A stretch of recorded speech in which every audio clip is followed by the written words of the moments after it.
같이 한번 읽어보겠습니다. 시작. 그 정사와 평강의 더함이 무궁하며 또 다윗의 왕자와 그의 나라에 군림하여 그 나라를 굳게 세우고 지금 이후로 영원히 정의와 공의로 그것을 보존하실 것이라. 만군의 여호와의 열심히 이를 이루시리라. 우리 다섯 번 크게 한번 읽어보겠습니다. 시작. 그 정사와 평강의 더함이 무궁하며 또 다윗의 왕자와 그의 나라에 군림하여 그 나라를 굳게 세우고 지금 이후로 영원히 정의와 공의로 그것을 보존하실 것이라. 만군의 여호와의 열심히 이를 이루시리라. 그 정사와 평강의 다함이 무궁하며 또 다윗의 왕자와 그의 나라에 군림하여 그 나라를 굳게 세우고 지금 이후로 영원히 정의와 공의로 그것을 보존하실 것이라. 만군의 여호와의 열심히 이를 이루시리라. 그 정사와 평강의 다함이 무궁하며 또 다윗의 왕자와 그의 나라에 군림하여 그 나라를 굳게 세우고 지금 이후로 영원히 정의와 공의로 그것을 보존하실 것이라. 만군의 여호와의 열심히 이를 이루시리라. 그 정사와 평강의 더함이 무궁하며 또 다윗의 왕자와 그의 나라에 군림하여 그 나라를 굳게 세우고 지금 이후로 영원히 정의와 공의로 그것을 보존하실 것이라. 만군의 여호와의 열심히 이를 이루시리라. 아멘. 하나님의 열심이라는 주제로 오늘 말씀을 나누고자 합니다. 그 정사와 평강의 더함이 무궁하며 또 다윗의 왕자와 그의 나라에 군림하여 그 나라를 굳게 세우고 지금 이후로 영원히 정의와 공의로 그것을 보존하실 것이라. 만군의 여호와 열심히 이를 이루시리라. 6절에 보면 한 아기가 우리에게 낳았고 또 한 아기를 보내주신 바 되었다. 예수님이 이 땅에 아기로 오셨다는 거죠. 이 일이 어떻게 가능했는가?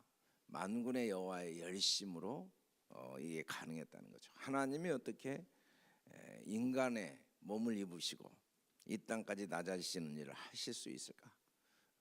그건 성육신이라고 하는데 그건 우리 인간의 생각으로는 불가사의한, 절대로 불가능한 일이죠. 근데 그게 어떻게 가능했는가? 여호와의 열심 때문에 가능했다라고 그럽니다. 여호와의 열심이라는 히브리어 카나는 성경에 번역될 때는 어쩔 때는 열심으로 번역되고 어쩔 때는 질투로 번역됩니다.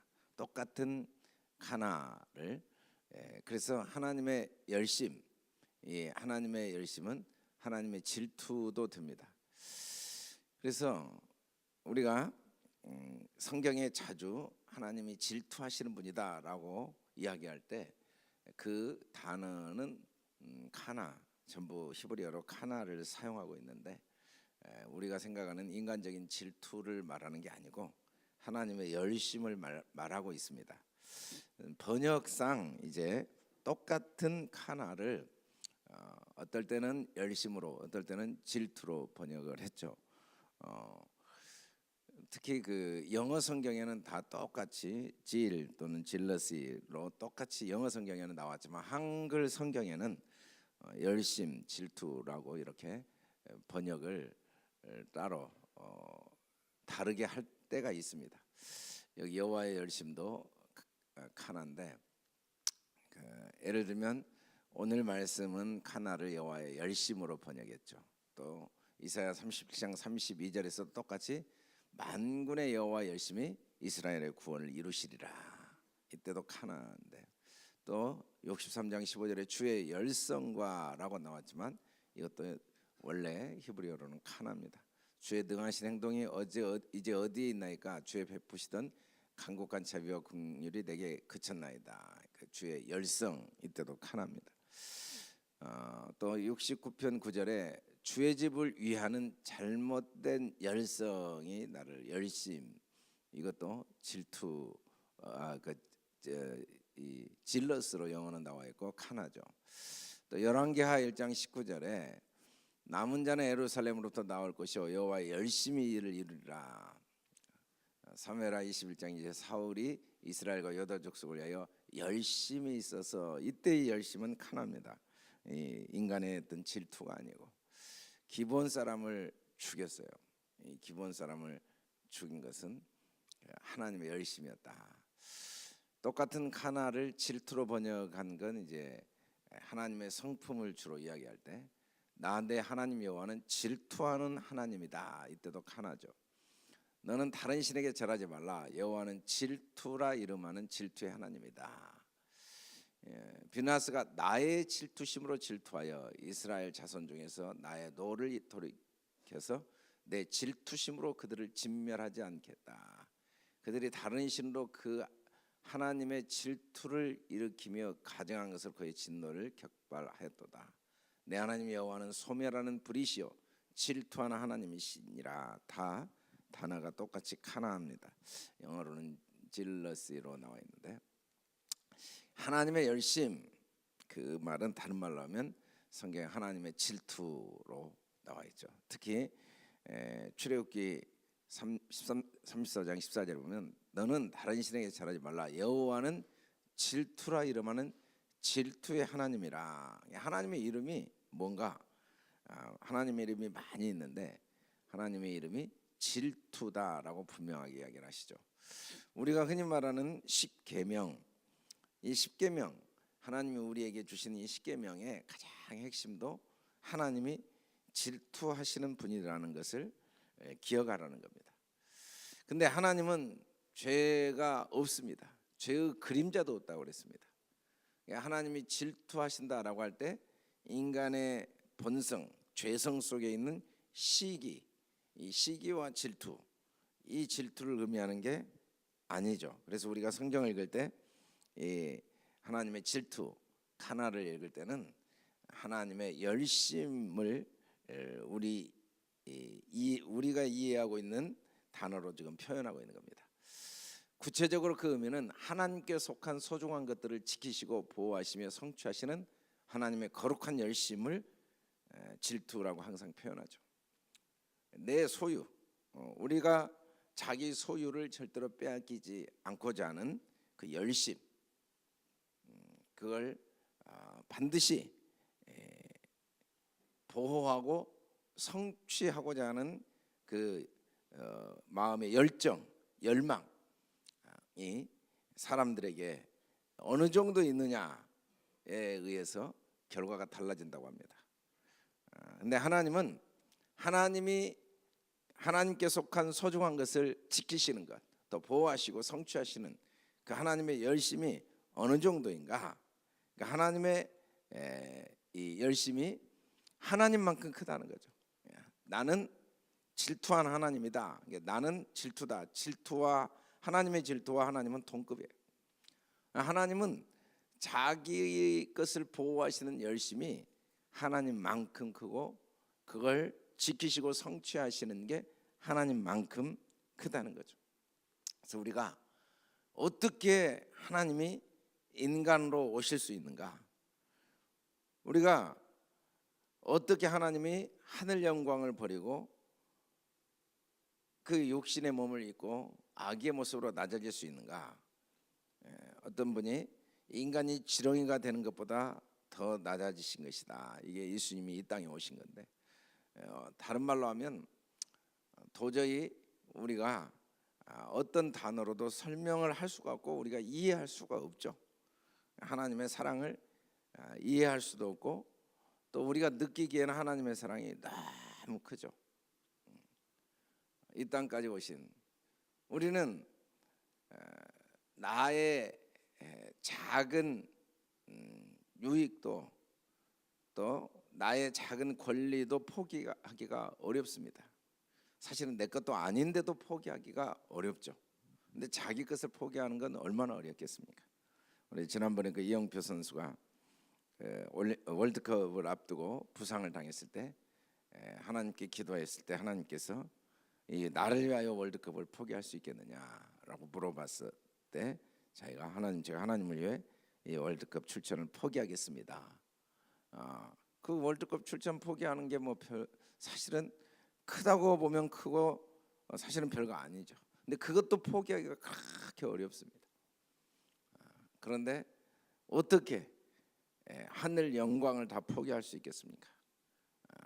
어떻게 인간의 몸으로 낮아질 수 있겠습니까? 물론 우리가 낮아진다 할지라도 그걸 이해해주고 환영해주면 낮아질만 합니다. 그러나 사람들은 그 예수님을 결국은 침을 뱉고 조롱하고 또 채찍으로 때리고 십자가에 못 박아 죽입니다. 그걸 알고 낮아진다는 건 정말 어렵죠. 그걸 알고 이해할 수가 없는 거죠. 근데 그게 어떻게 가능하냐면 하나님의 열심 때문에, 그 하나님의 우리를 향한 사랑과 우리를 절대로 포기할 수 없는, 반드시 우리를 구원하시기를 원하시는 하나님의 열심 때문이죠. 이 하나님의 질투. 그래서 나는 질투하는 하나님이다. 우리는 포기하는데 하나님은 절대 우리를 포기하시지 않으신 분이죠. 이 하나님의 질투 때문에 우리가 징계를 받습니다. 그런데 동시에 이 하나님의 질투 때문에 우리가 구원을 받는 거예요. 너무 하나님이 우리를 구원하시는 일을, 우리를 그리스도의 장성한 분량까지 자라게 하시고 우리를 축복하기를 원하시는 그 하나님의 마음은 어떤 것도 막을 수가 없는 거죠.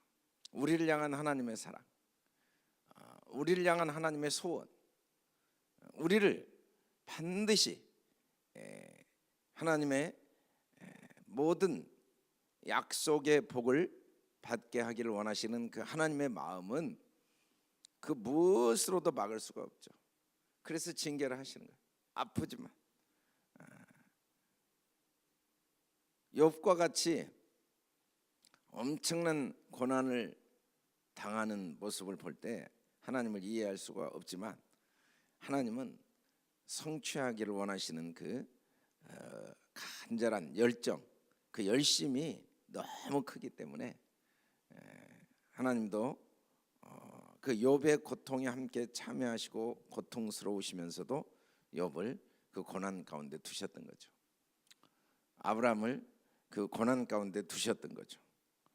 이삭도 그러고 야곱도 그러고 요셉도 그러고 다윗도 그러고, 왜 그 엄청난 고난의 시간들을 인내하게 하셨는가?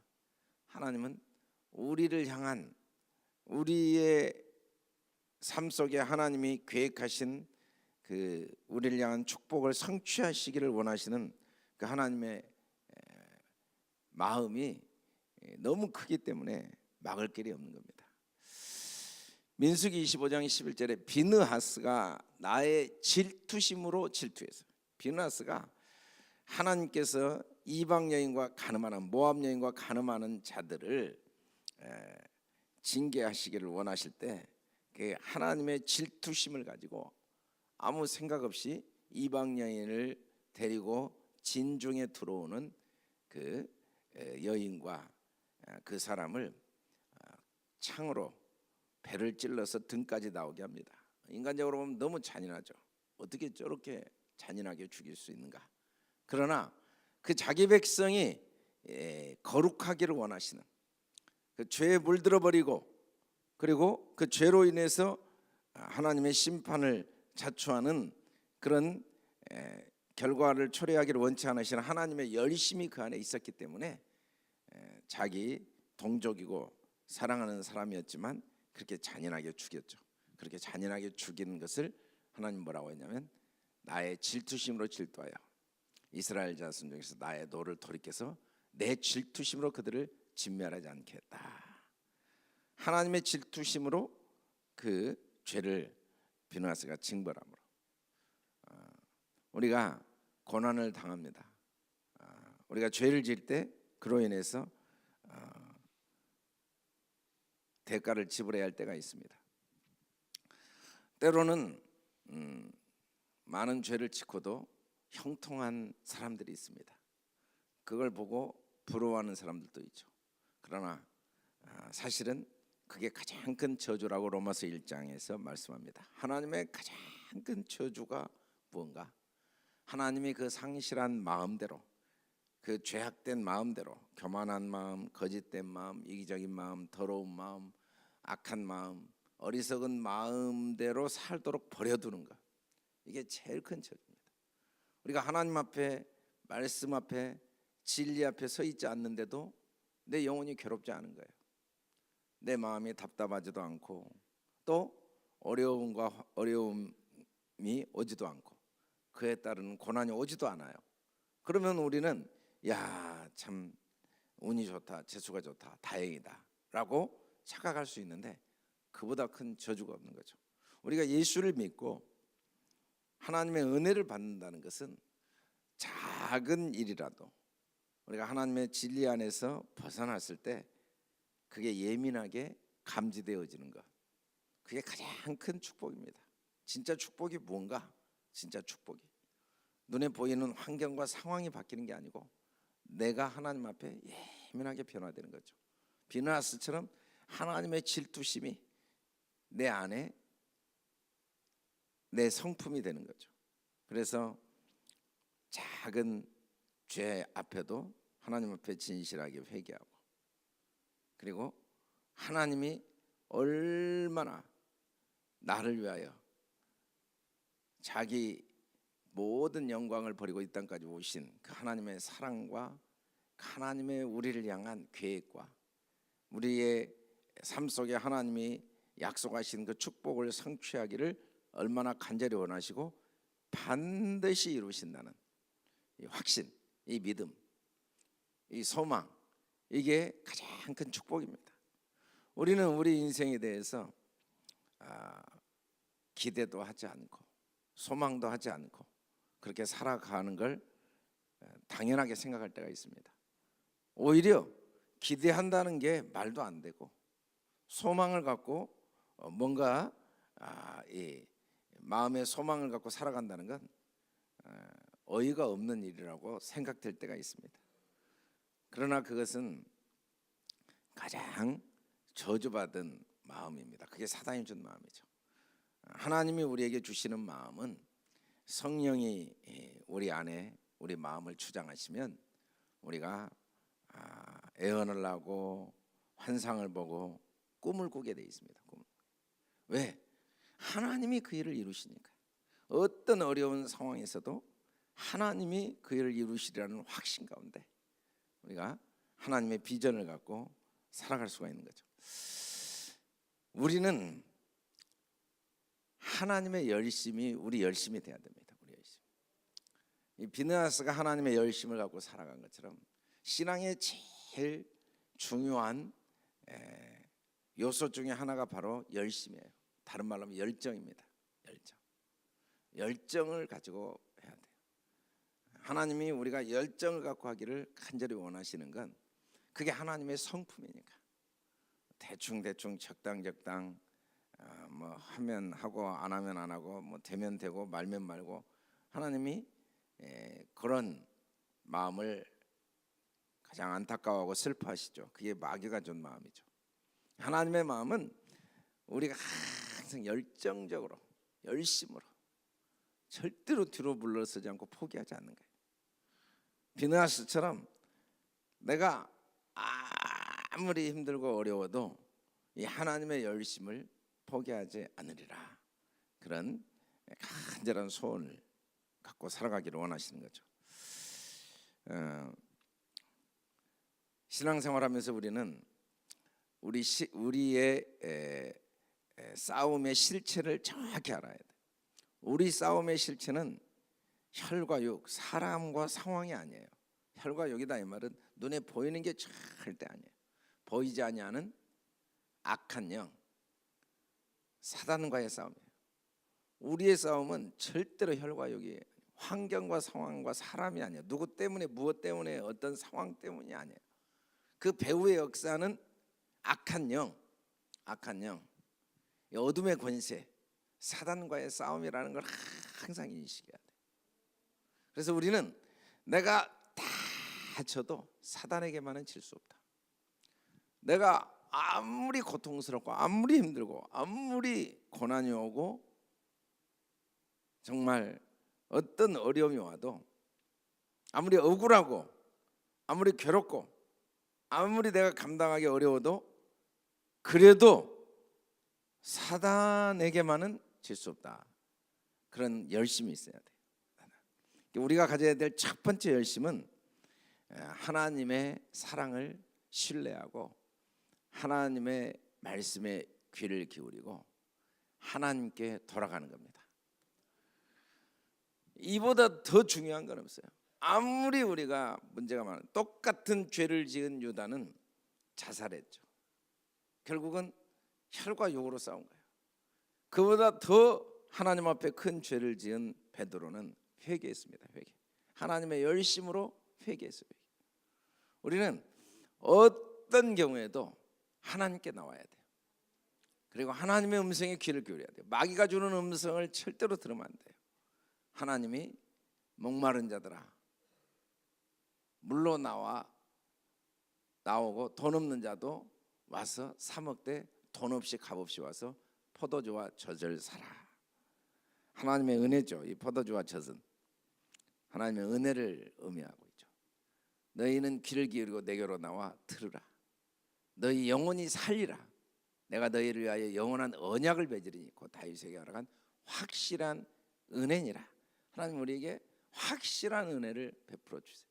그래서 우리는 하나님의 은혜에 귀를 기울이고 하나님께 나와서 그 은혜를 찾는 일을 절대로 포기해서는 안 돼요. 그 열정이 날마다 우리 속에 넘쳐나야 돼요. 두 번째는 우리가 가져야 될 하나님의 열심은 기도하는 거예요. 기도는 정말 마귀에게 빼앗길 수 없다는 그 질투심을 가지고 기도를 해야 돼. 열정을 갖고 기도해야 돼. 남편을 위해서, 아내를 위해서, 또 내 자신을 위해서, 이 나라와 민족을 위해서, 내 미래를 위해서 기도할 때 이 질투심을 갖고 해야 돼. 여호와로 기억하게 하신다. 여호와로 쉬지 말게 하신다. 말게 하라. 그리고 쉬지 못하게 하라. 이게 기도의 가장 핵심이죠. 하나님은 열심을 내어 그 일을 이루십니다. 하나님. 그 열정이 우리에게 있을 때 하나님의 축복을 하나님이 우리에게 주실 수가 있는 거죠. 우리가 그 하나님의 열정을 가질 때 하나님이 우리를 향한 계획을 성취하실 수가 있는 거죠. 우리가 그 가치를 알 때. 그래서 하나님은 구하지 아니하여도 주시지만 그러나 구해야 주시는 이유는 그걸 받을 준비가 되어 있지 않으면 줘봤자 소용이 없어요. 그래서 기도는 주님의 뜻이 내 뜻이 되는 건데 그게 뭔가 그 주님의 열정입니다. 주님의 열정. 주님을 기쁘시게 하고 마귀를 대적해야 돼요. 마귀를 대적하고 철저하게 하나님의 뜻을 이루고자. 내 뜻이 아니고 무엇보다 하나님이 가장 열정적으로 하시는 일은 하나님은 우리를 위로하시라고 그랬죠. 너희는 내 백성을 위로하라. 우리 입술이 하나님의 이 비전, 하나님의 사랑, 하나님의 소망으로 그걸 다른 말로 하면 학자의 혀라고 그랬는데 우리는 절대적으로 아름다운 소식을 선포하고 은혜의 해와 우리 하나님의 보복의 날을 선포하여 모든 슬픈 자를 위로하는 일을 하다가 하늘나라 가는 그런 열정과 소망이 있어야 됩니다. 우리는 한 사람이라도 더 많은 사람들에게 하나님의 복음을 전파하고 선포하다가 하늘나라 가고자. 우리 입술이 부정하여서 너무 여러분 이 세상에 더 부정하다는 건 더럽다는 뜻인데 이 더럽다라는 말은 다른 말로 하면 생명과 거리가 멀어질수록 더럽다고 하나님 말씀하세요. 불평하고 원망하고 비교하고 시기하고 비난하고 후회하고 자학하고 낙심하고 이거 다 마귀에게 속한 겁니다. 하나님께 속한 것은 그 더러운 말은 하나님과는 아예 가까이 갈 수가 없어요. 아예. 그래서 그 더러운 말은 입 밖에도 내지 말라고 그래요. 근데 우리는 몸은 깨끗이 잘 씻어요. 옷도 잘 씻어 입어요. 누가 옷을 똥통에 집어넣었다가 꺼내서 입은 사람이 있겠습니까? 근데 혀는 항상 똥통 속에 다 집어넣고 그 혀에서 나온 소리가 오물들로 꽉 찼어요. 짜증내고 교만하고 악의죽거리고 불평하고 원망하고 후회하고 비난하고 그리고 안 된다 못한다. 이게 우리 혀를 사로잡고 있거든요. 우리는 어떻게 하든지 우리의 혀가 하나님의 열심을 선포하는 혀가 되도록 기도를 해야 돼. 우리는 그런 간절한 소원을, 그걸 정말 안타깝게 뭐 돈을 잃어버리고 뭐 눈에 보이는 걸 잃어버리고 건강을 잃어버리고 그러면 그렇게 슬퍼하고 안타까워하는데 그건 잠시 있다 없어질 거예요. 그러나 우리의 말은 영원한 씨가 돼요. 그래서 우리는 열심을 갖고 특별히 이 12월은 성탄의 달입니다. 또 우리가 12월 24일까지 12월 첫 주부터 대망 주님의 다시 오심, 물론 주님이 이 땅에 아기로 오신 걸 우리가 기념하죠. 근데 진짜 이 아기로 오신 걸 기억하고 기념한다는 건 다시 오실 주님을 소망하는 거예요. 우리는 진짜 우리 소망이 하늘나라. 여러분 아무리 이 땅이 긴 것 같지만 되돌아보면 잠시 잠깐 우리는 하늘의 소망을 갖고 정말 우리의 열정이 주님의 열정이 우리 열정이 되는 그런 저와 여러분 될 수 있길 주의 이름으로 축원합니다. 하나님 감사합니다.